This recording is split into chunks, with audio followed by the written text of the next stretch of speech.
Hello friends, welcome to my channel solving questions with Gauri ma'am.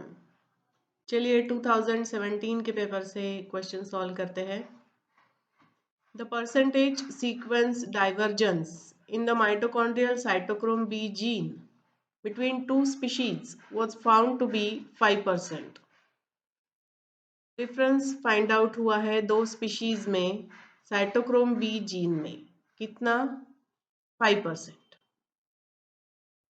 Much of this divergence in the coding region would be contributed by changes at divergence है coding region में find out हुआ तो किस इसका contribution changes in contributed bye changes at the first position of codon होगा, second position of codon होगा, third position of codon होगा या फिर इंट्रॉन होगा। ठीक है, ये क्वेश्चन मुझे मेल करके मेरे एक व्यूअर ने पूछा हुआ है। सो देखो क्या हो सकता है इसका आंसर। पहले हम बात करते हैं क्लासिफिकेशन की। देखो क्लासिफिकेशन हायरार्की की अगर बात करो तो हम क्लासिफाई करते हैं kingdom, phylum, class, order, family, genus and species. इस तरह से हम क्लासिफिकेशन करते हैं, ठीक है।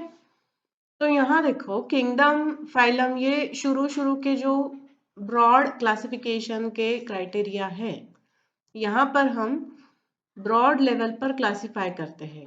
मतलब कि ऑर्गेनिज्म एक्वाटिक है या टेरेस्ट्रियल है, ओके। तो ऐसे ब्रॉड उसके कैरेक्टर्स हम कंसिडर करते हैं।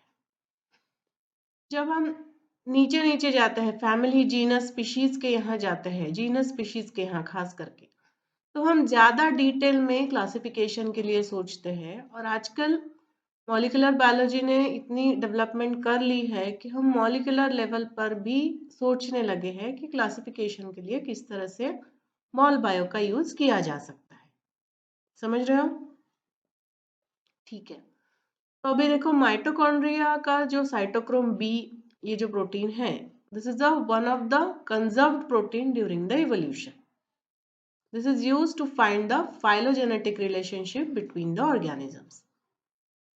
Evolutionary relationship find out करने के लिए, phylogenetic relationship find out करने के लिए माइटोकॉन्ड्रिया का साइटोक्रोम बी जीन को यूज किया जाता है, क्योंकि ये कंजर्व्ड प्रोटीन है। ठीक है, अभी आगे देखो,